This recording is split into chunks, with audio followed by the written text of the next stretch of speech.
గుజరాత్లో ఏక్తా యాత్ర దృష్ట్యా హార్దిక్ పటేల్ను పోలీసులు ముందస్తుగా అదుపులోకి తీసుకున్నారు. దీంతో అక్కడ కాసేపు ఉద్రిక్త పరిస్థితి నెలకొంది. హార్దిక్ పటేల్తో పాటు 78 మంది అనుచరులను పోలీసులు అరెస్టు చేశారు.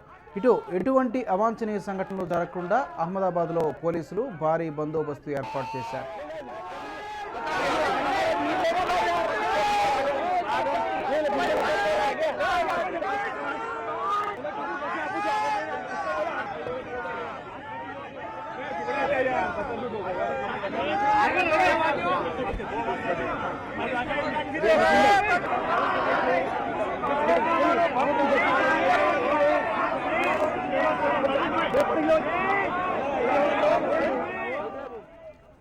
గుజరాత్లో రిజర్వేషన్ కోరుతూ పటేల్ కులస్తులందరూ ఇవాళ ఏక్తా ర్యాలీకి సిద్ధమయ్యారు. అయితే అనుమతి లేనందున ర్యాలీకి పోలీసులు నిరాకరించారు.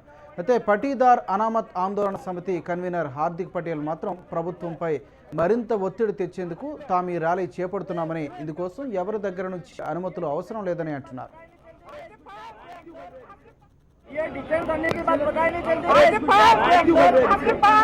गुजरात के अंदर लोकशाही में हक मालिक लड़ेगा।